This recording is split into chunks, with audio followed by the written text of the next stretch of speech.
Olá pessoal, sou Raquel Pelacani, professora de História. A gente hoje vai dar continuidade aos nossos conteúdos, tá?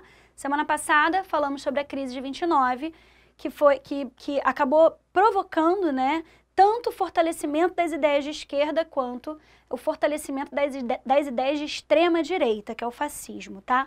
E a gente hoje vai falar sobre isso, né? Como o nazismo é um tipo de fascismo mais importante no sentido de ter protagonizado muito mais, né, a Segunda Guerra Mundial, a gente acaba sempre falando muito mais de nazismo. Mas eu quero enfatizar todos os governos fascistas hoje, por isso que a gente botou esse nazifascismo, tá?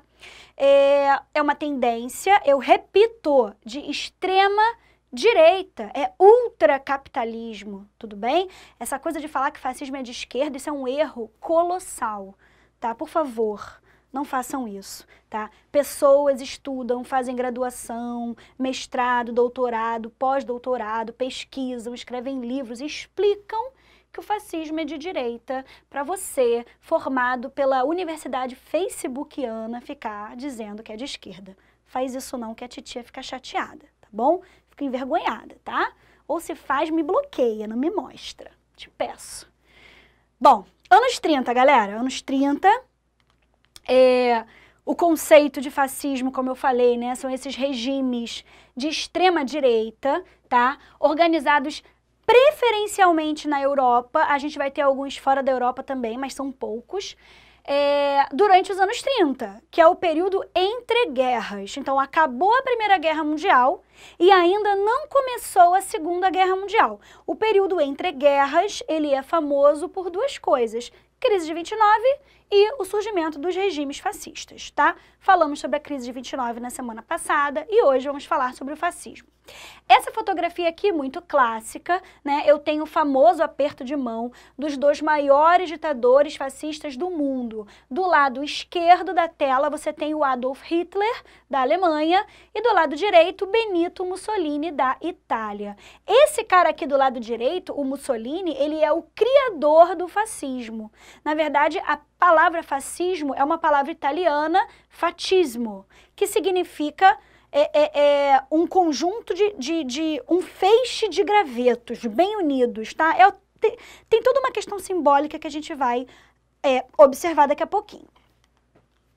Bom, resgatando o que a gente conversou sobre a aula passada, tá? A relação muito forte entre o fascismo e a crise de 29 é que a crise de 29 levou ao mundo a noção de que o capitalismo liberal podia ser muito frágil. Afinal de contas, aconteceu a crise, né? Na Bolsa de Nova York, no coração do mundo capitalista, né? Então, essa noção de que pode dar errado, agora ela existe. Então, os países capitalistas, eles vão tentar fazer de uma forma diferente.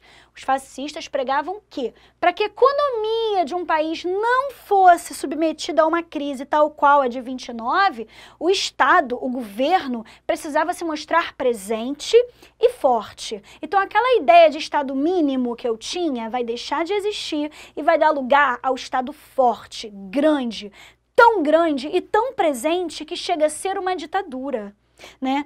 Que chega a ter uma postura ditatorial. Por isso que os regimes fascistas são ditaduras, tá? Até a arquitetura fascista vai ter a ver com esse tamanho da importância do governo. Observe.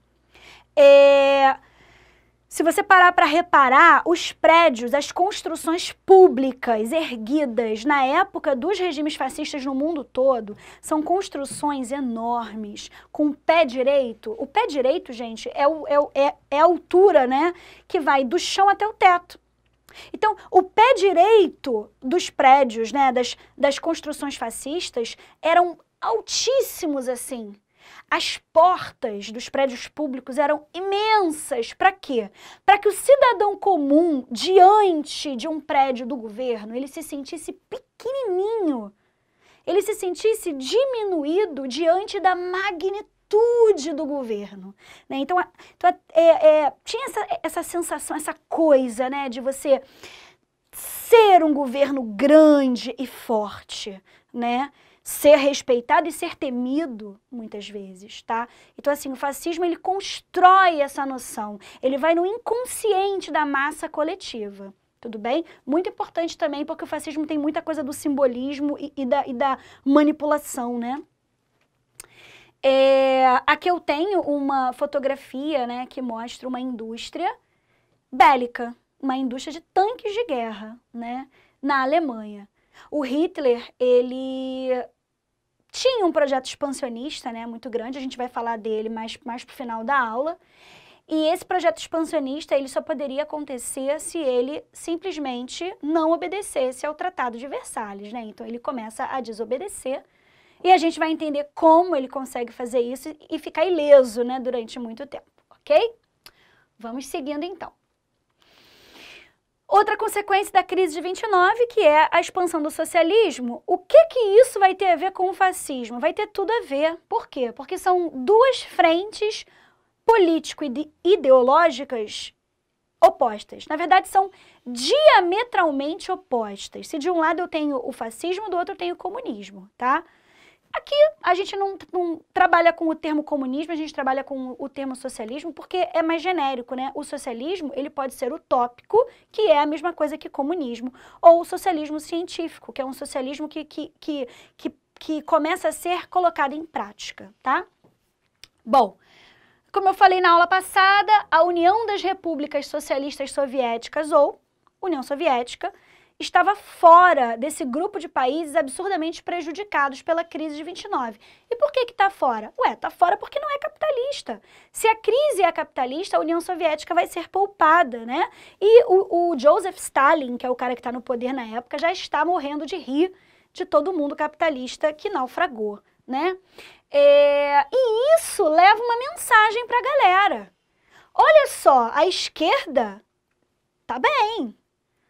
A crise de 29 arrasou com todo mundo, tá lá os Estados Unidos mal, não sei o que mais. Olha lá a União Soviética como é que tá bem, né? Então essa mensagem de prosperidade, essa mensagem de me livrei da crise de 29, isso faz com que as ideias de esquerda elas cresçam e aumentem no mundo inteiro. Os vários partidos de esquerda, os vários grupos de esquerda vão crescer. E é claro que o fascismo ele vai lutar contra esses grupos. Porque, como eu falei para vocês, ideologicamente falando, são diametralmente opostos, ok? Aqui eu explico mais ou menos isso, né? E concluo com os fascistas apareciam nesse contexto como uma negação ao socialismo, né? Aqui a gente tem o símbolo do socialismo, né? Com uma marca de proibido, tá? A união da foice, né? Quer dizer, da foice e do martelo, ou seja, a união do trabalhador do campo e do trabalhador da cidade, né? Trabalhadores univos, né? Enfim. Só que, tipo assim, proibido. Acabou essa história de esquerda aqui. Isso aqui é fascismo, tá? Beleza, vamos seguir. Falar um pouquinho, antes de eu apresentar os principais regimes fascistas, falar um pouquinho para vocês aqui sobre o símbolo do fatismo, né? Fatismo e libertar. Fascismo e liberdade. Teoricamente, não faz muito sentido eu juntar essas duas palavras, né? Só que eu preciso vender essa ideia. Bom, esse desenho aqui é da época, né? Por isso que não é assim uma imagem muito bem feita, nem nada. Mas eu tenho um conjunto de gravetos. São vários gravetinhos unidos, totalmente unidos. E eles estão unidos por uma fita que os envolve e os torna cada vez mais juntinhos, né? E fazendo com que eles se tornem quase que um único objeto, tá? Quem são os gravetos? O povo. Quem é a fita que mantém o povo unido e inquebrável? O governo. Será que um dia um graveto pode virar uma fita? Não, né? Será que um dia uma fita pode virar um graveto? Negativo, são coisas separadas e diferentes. Eu não estou dizendo que o povo é o governo, eu estou dizendo que o povo precisa do governo para existir e prosperar. Porque se não tem a fita, os gravetos ficam cada um por si e é muito fácil quebrar um graveto só. Agora, todos juntos, fica mais difícil quebrá-los, né? Mas quem quiser ser um gravetinho, sei lá, que de repente quiser escapar, não tem esse negócio não, porque eu tenho a presença do machado entre o graveto, que é o militarismo, né? que é o uso da força, da repressão. A presença do machado aqui dentre os gravetos, o que é interessante é porque o graveto pode até virar um machado um dia, né? Você percebe que o uso da força vem do próprio seio da sociedade, né? A presença do machado é para impedir que esses gravetinhos queiram sair livremente por aí. Então esse símbolo do fascismo, ele é muito interessante, né? E é super importante que vocês compreendam as nuances dessa metáfora aqui dos gravetos, ok? Que é uma metáfora criada pelo Benito Mussolini, o primeiro regime fascista do mundo, que foi na Itália, certo? Vamos dar uma olhadinha aqui em todos os regimes fascistas, né, que a gente teve. Na Itália, o fascismo clássico, né, do Benito Mussolini, o fascismo propriamente dito, né, foi onde surgiu. Na Alemanha, eu tenho o nazismo, né, ou o fascismo alemão, de Adolf Hitler. Na Espanha, eu tenho o franquismo de Francisco Franco. Em Portugal, eu tenho o salazarismo, né, do Antônio de Oliveira Salazar. No Brasil, eu tenho, segundo alguns historiadores, o varguismo do Getúlio Vargas. Inclusive, a gente na aula de Vargas falou sobre isso, né? É difícil você definir o Vargas, é difícil você colocar o Vargas em alguma caixinha, mas na caixinha do fascismo ele se encaixa muito melhor. Na verdade, o Vargas nunca se declarou fascista, tá? Porém, as características do seu governo, elas giram em torno das características fascistas muito bem. E o Japão com o nacionalismo Showa, com o imperador Hirohito, né? Aqui é uma monarquia diferente dos outros, que são repúblicas, mas de qualquer forma a gente tem aqui, né, o quadro da Segunda Guerra começando a se desenhar, né? Vocês podem perceber. Beleza, vamos seguir. Falar das principais características, né, dos governos fascistas. São características que vão estar presentes em todos os governos fascistas, lembrando que cada governo fascista vai ter as suas especificidades. Veja bem, o fascismo, quando chega na Alemanha, ele encontra um tipo de necessidade lá do Hitler, e o fascismo ele vai se adaptar para o que o Hitler quer fazer. Ah, mas aí o fascismo chegou no Japão. O imperador Hirohito, ele quer fazer certas coisas lá no Japão, ele vai pegar o fascismo e vai adaptar para o que ele quer fazer. Então, o que eu estou querendo dizer com isso? Que cada país fascista vai ter suas características próprias, porém, também existem aquelas características que são existentes, que estão presentes em todos os governos fascistas, e é disso que a gente vai falar agora, essa lista que eu trouxe aqui para vocês, ok? Bom, primeiro são regimes unipartidaristas, ou seja, regimes de partido único. Eu não tenho liberdade política, eu não permito que os outros partidos surjam, que eu não tenho democracia, entende? Eu só tenho o partido do cara que está no poder e ponto final. Eu não tenho liberdade política, né? Assim, a galera não pode se manifestar contrariamente ao governo. Eu exerço o tal do culto ao líder, tá? Isso é muito importante. Os líderes fascistas, eles são cultuados como se fossem pessoas realmente perfeitas, intocáveis, sabe? Do tipo, o cara é uma figura quase sacrossanta, assim.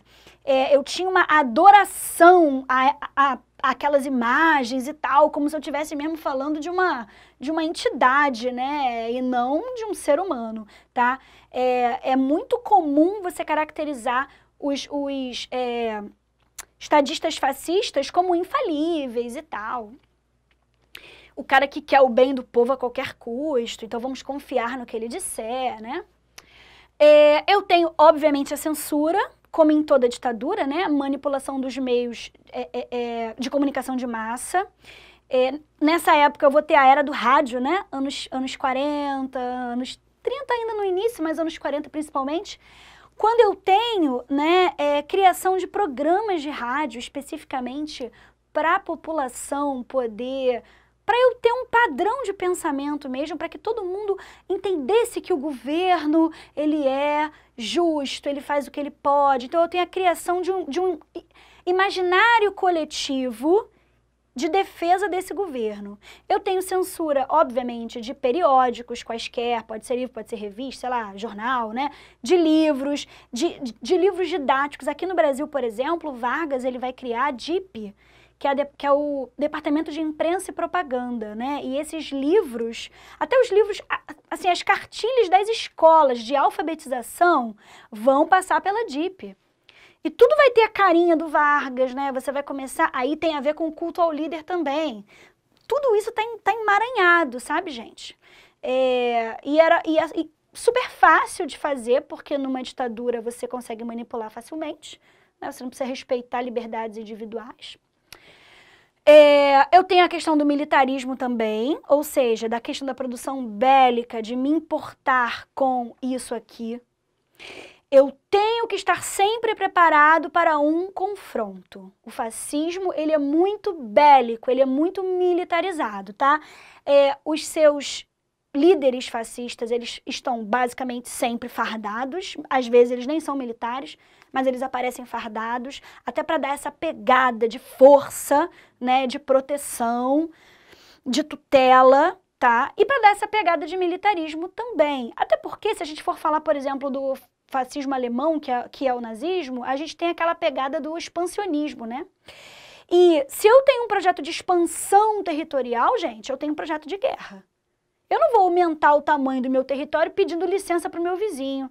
Ô, país aí do lado, me dá um pedaço, por favor, do seu país? O cara vai dizer que não, é óbvio. Então, expansão territorial significa guerra, certo? Como eu falei para vocês, a questão do expansionismo, a questão do anticomunismo, que a gente também já comentou. Um nacionalismo exacerbado, isso aqui é muito importante, tá? Eu tenho nacionalismo ufanista, é um nacionalismo exagerado, sem medida, tá? A ponto de eu ter a xenofobia acontecendo. A xenofobia é a aversão a todo estrangeiro, mas uma aversão violenta, desrespeitosa, preconceituosa, tá? Super comum também na época do fascismo. Eu tenho, obviamente, isso aqui vocês já estão até imaginando, né? Se eu falei que o Estado ele é muito grande, né? Ele não é mais um Estado mínimo liberal, ele é um Estado gigante, eu tenho a forte intervenção do Estado na economia, né? Ou seja, não existe liberdade econômica. Aliás, não existe nenhuma liberdade, eu estou numa ditadura, né? Eu tenho a criação de uma comunidade de informação. O que é isso? Espionagem, né? Informante, X9, como vocês quiserem chamar, né? Eu coloco uma pessoa implantada em qualquer grupo de sociabilidade. Então, por exemplo, na igreja vai ter um cara que está lá plantado para ficar ligado. Ele, claro que ele não diz, ele é um espião, mas ele está lá para ver se alguém vai tramar alguma coisa contra o governo. Aí na escola eu tenho outro, no escritório eu tenho outro, no clube eu tenho outro. São pessoas que estão recebendo grana ou vantagens do governo para entregarem os outros, né, que porventura estejam conspirando, né, contra o governo, tá? A gente chama isso de comunidade de informação, o que também é super importante em qualquer ditadura, seja ela fascista ou não, tá? Assim, cuidado, tá, gente? Nem toda ditadura é fascista, ou então, nem toda ditadura é militar, né? Como aqui no Brasil a gente teve a ditadura militar, as pessoas também acham que sempre tem que ser militar, ou então, o cara tem uma postura muito autoritária, aí diz que o cara é fascista, nem sempre, sabe? Esses termos aqui, eles são criados para as épocas onde eles, né, existiram. Então, o fascismo, ele é essa realidade dos anos 30. Se a gente quiser acusar alguém hoje de fascismo, de repente rola um neofascismo, sei lá, mas fascismo, né? Eu fico muito incomodada com isso, né? Nem todo autoritarismo é fascismo, mas todo fascismo é super autoritário. E para a gente terminar, obviamente, a ausência de liberdade política, repressão, eu não posso dizer o que penso, não tenho liberdade de expressão, não tenho nenhum tipo de liberdade, na verdade. Tá? A minha única liberdade é obedecer, né? Ou seja, ela não existe, certo? E aí, a gente vai ter que falar especificamente do nazismo, né? As particularidades, que são 3, super importantes para que vocês compreendam a Segunda Guerra Mundial, que é o assunto da semana que vem, tá? Bom, primeiro falar do Tratado de Versalhes. Quando eu dei a aula de Primeira Guerra Mundial para vocês, eu falei assim, gente, esse momento aqui é super importante para que vocês entendam o desencadear da Segunda Guerra, né? Quando a Segunda Guerra estava rolando, o primeiro-ministro inglês, chamado Winston Churchill, diante do parlamento inglês, ele olhando para a Segunda Guerra, ele virou e falou assim, esta guerra é de fato uma continuação da anterior, né? E o Churchill estava certíssimo, a Segunda Guerra Mundial é uma continuação da primeira. Porque se a Primeira Guerra provoca a humilhação da Alemanha e o surgimento do Hitler, é exatamente isso que vai provocar a Segunda Guerra. Então é como se fosse uma guerra única com um breve intervalo para rolar a crise de 29 e o nazifascismo, tá? Bom, então como eu já falei, vocês já sabem, o Tratado de Versalhes, que deu fim à Primeira Guerra Mundial, colocou na Alemanha uma culpa pela guerra, humilhou o povo alemão, fazendo surgir um intenso sentimento de revanche, tá? Sentimento revanchista do povo alemão, que moveu o povo, como eu já falei, em direção à Segunda Guerra Mundial, porque o Hitler, quando ele surge como chanceler, né, e depois como Führer, né, iniciando o Terceiro Reich, ele pega esse sentimento revanchista e ele canaliza para um local onde ele consegue o apoio da população, né? Bom, eu tenho, com o Hitler já no poder, né? Eu tenho a criação da doutrina do espaço vital, isso aqui é muito importante.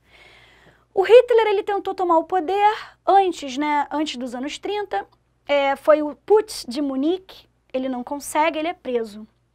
Na cadeia, ele escreve um livro chamado Mein Kampf, que significa Minha Luta, né? E o Mein Kampf é a Bíblia do nazismo, é a Bíblia do fascismo alemão, tá? No Mein Kampf, o que o Hitler coloca? Que os nativos da região da Alemanha e da Áustria, que seriam os povos arianos, né? Eles são absolutamente superiores a todos os outros seres humanos.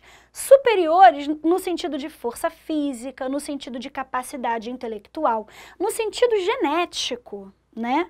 Então ele está colocando um darwinismo social aí e está hierarquizando, né, os tipos de seres humanos, baseado em cor da pele, em tipo de cabelo, cor dos olhos, hereditariedade, herança genética. Tá? E ele diz o seguinte, o povo ariano é superior a todos os outros, certo? E para garantir o seu pleno desenvolvimento, esse povo precisa de um espaço geográfico maior, né? Ele precisa de um espaço vital para que ele possa desenvolver o seu pleno, para que possa atingir assim, a plenitude do seu desenvolvimento. E para isso, infelizmente, eu vou ter que invadir territórios aí. Porque eu preciso de um local maior para que a raça ariana consiga se desenvolver. Essa é a doutrina do espaço vital, que nada mais é do que uma justificativa para o projeto de expansão territorial do Hitler, né? Eu coloquei assim, para que a gente possa resumir. Doutrina do espaço vital. Ao povo alemão era indispensável a garantia de um território de tamanho suficientemente grande capaz de promover o seu pleno desenvolvimento político, econômico, social, cultural e militar. Este território, previamente estabelecido lá no Mein Kampf, então lá no livro estava escrito todos os territórios que ele gostaria de tomar para formar esse tal desse espaço vital. Que territórios são esses? Polônia, Áustria, afinal de contas o Hitler é austríaco, ele não é alemão, né? Tchecoslováquia e expressivas parcelas da Rússia europeia. Como assim Rússia europeia, professor? Tem duas Rússias? A Rússia é um país tão gigantesco, né, que tem um pedaço pequeno da Rússia na Europa e tem um pedaço grandão da Rússia na Ásia. A Rússia, ela perpassa e atinge 2 continentes. A Turquia também atinge Europa e Ásia, mas a Rússia é muito maior. E aí, galera, esse é o grande lance, tá? Porque quando ele escreve esse negócio aqui,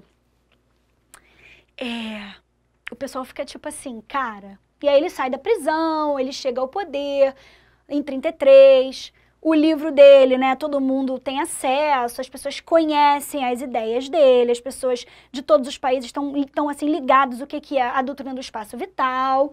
E Pelo Tratado de Versalhes, Inglaterra e França deveriam ficar de olho na Alemanha. Porque a Alemanha assina o tratado, é culpada pela Primeira Guerra, não pode produzir material bélico, não pode ter um exército maior do que 100 mil soldados, aquelas regras todas. Inglaterra e França deveriam ficar de olho, vigiando, para ver se a Alemanha não iria o quê? Descumprir as cláusulas do Tratado de Versalhes. Beleza. Aí, o que acontece? Hitler chega ao poder e começa a anexação territorial. A gente tem a anexação pacífica da Áustria, inclusive, que é a famosa Anschluss, quando os nazistas tomam a Áustria se deixa dominar, aquela coisa toda, né? E Inglaterra e França não estão fazendo nada, estão fingindo que não estão vendo, estão olhando assim para o outro lado, né? Aí o Hitler desrespeita o Tratado de Versalhes e produz material bélico. Começa a produzir arma, começa a produzir tanque de guerra, começa a produzir, sei lá, avião, começa a produzir qualquer coisa para guerra, munição. Inglaterra e França estão fingindo que não estão vendo. Hitler aumenta os exércitos, descumprindo o Tratado de Versalhes de novo. Inglaterra e França ainda fingindo que não estão vendo. Mas que diabo é isso, Raquel? Inglaterra e França deixaram isso acontecer. Gente, volta para o slide e preste atenção aqui comigo, olha só. Qual território que o Hitler prometia invadir? Rússia, gente. Socialista. Inglaterra e França estavam fingindo que não estavam vendo porque estavam torcendo para o Hitler invadir a Rússia, acabar com essa ameaça socialista encravada no meio da Europa. Acaba com a Rússia e depois a gente vê o que faz com você. Mas faz esse favor pra gente, Hitler. Vai, produz arma, produz, aumenta o exército, invade a Rússia, anda logo, a gente está aqui aguardando, né? Só que, o que Inglaterra e França, aliás, o que ninguém sabia, era que o Hitler tinha assinado um tratado secreto, um pacto de não agressão com o líder da Rússia, com o Stalin, né? Que é o Pacto Germano-Soviético. Então, assim, a gente assina esse negócio aqui, Stalin, eu tô falando para todo mundo que eu vou te invadir, mas fica calmo que a gente assinou o documento, é brincadeira, não vai rolar não, tá? E você não conta isso para ninguém, porque assim, Inglaterra e França me deixam em paz. Então o Hitler neutraliza a Rússia, neutraliza a Inglaterra e a França, age livremente e depois ele vai atacar todo mundo, né? Todo mundo que ele antes havia neutralizado, ok?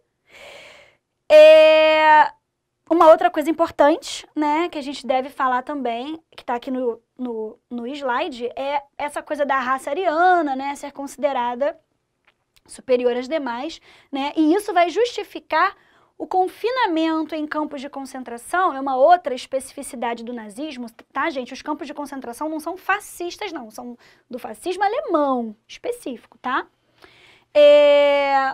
Das consideradas raças inferiores, né? A perseguição a essas raças, o extermínio delas, né? E a prisão nos campos de concentração. Estava aberto o caminho, então, para a eliminação de todas as categorias humanas consideradas indesejáveis pelos nazistas. São elas comunistas, então não é só judeu que morre em campo de concentração não, tá? Inclusive, quando você chegava no campo de concentração, você ganhava um brochezinho para identificar de que categoria indesejável você é. Então, se você era comunista, tinha uma estrelinha vermelha. Se você fosse negro, você recebia outro broche. Se você fosse judeu, você recebia outro, que era uma estrela de Davi. Se você fosse cigano, testemunha de Jeová, deficiente físico, deficiente mental, todo mundo está no campo de concentração junto. Mas depois eu vou falar dos judeus especificamente, tá? Comunistas, judeus, deficientes físicos e mentais, negros, testemunha de Jeová, homossexuais, havia esquecido, e ciganos. Essa galera toda era considerada inferior e precisava ser eliminada, tá? Raquel, e por que os judeus, afinal? Por que tanta raiva, tanto ranço dos judeus? Pessoal, existem dois motivos, duas justificativas, tá?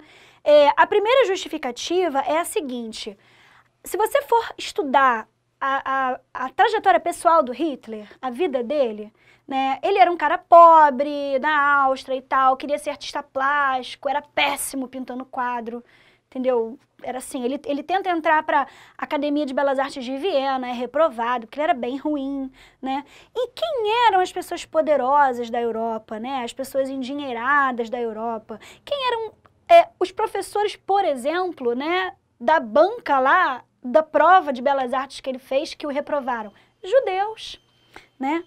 Os judeus, gente, eles estavam presentes na vida do Hitler como símbolo da derrota pessoal que ele enxergava na sua própria história de vida, né? Então tem essa questão pessoal que realmente influencia. Mas tem uma questão muito maior. Para fazer tudo isso, para fazer tudo que o Hitler chamou de Segunda Guerra Mundial, ele precisava de dinheiro. E quem é que tem dinheiro na Europa? Judeu. Maravilha! Eu invento uma história de que judeus são imundos, de que a culpa pela infelicidade do povo alemão é dos judeus, e eu crio toda uma consciência coletiva porque eu tô manipulando o meio de comunicação, porque eu tô manipulando tudo, porque eu tenho censura, fica fácil de fazer isso. Mas eu vou colocar a culpa na galera que tem dinheiro. Por quê? Porque cada judeu que eu mandar para o campo de concentração, os seus bens serão o quê? Confiscados pelo governo. Então, no final das contas, os campos de concentração, por exemplo, eram erguidos com dinheiro judeu, né? Então, assim, os judeus acabam sendo usados como bodes expiatórios, né? Porque eles têm a grana, né? E os judeus são ricos por quê, Raquel? Eu quero virar judeu também. Não é assim, gente. É porque os judeus, desde a antiguidade, eles são assim, um povo que é expulso daqui, dali. Então, são povos que acabam se perdendo, quer dizer, eles acabam perdendo o seu direito ao território mesmo, que era originalmente na Palestina, que é onde foi criado o Estado de Israel mais tarde, né? E eles se pulverizam pelo mundo e acabam tendo, na sua educação formal, de dentro de casa também, que você precisa poupar dinheiro, porque a qualquer momento você precisa sair fugindo de um lugar para o outro. Então, a inteligência financeira, né, o cuidado com as finanças para os judeus é algo muito importante, né? É algo, assim, primordial, que é passado de geração, valores muito fortes. E eles são uma sociedade muito fechada, né, até hoje, que são passados de geração em geração, né? Por isso que as pessoas até brincam, dizendo que judeu é pão duro. Não é que seja pão duro, é que o cara tem um controle sobre as suas finanças, porque é algo que vem de gerações e gerações, são valores que são passados. Então, se você lida com as suas finanças de uma maneira controlada e inteligente, você tem mais chances de enriquecer. É claro que tem judeu pobre também, né? Mas os ricos da época eram judeus, os grandes industriais eram judeus, os grandes banqueiros eram judeus. Eu convido vocês a darem uma pesquisada, por exemplo, nos ricos brasileiros. Vários são judeus e vocês nem sabem. Então, assim, na época era mais ainda. Então, a gente tinha essa pegada do interesse econômico em torno dos judeus, tá? Também tem a trajetória pessoal do Hitler, como eu falei, mas essa questão acaba ficando secundária, ok? Bom, preparei o terreno, né? Expliquei mais ou menos aí pra vocês, mais ou menos não, que a gente até aprofundou legal, né? Sobre as características dos regimes fascistas, para entrar especificamente no fascismo alemão, para preparar o nosso terreno para na aula que vem a gente conversar sobre a Segunda Guerra Mundial, ok? Espero que vocês tenham gostado da aula. A gente fica por aqui. Até a próxima.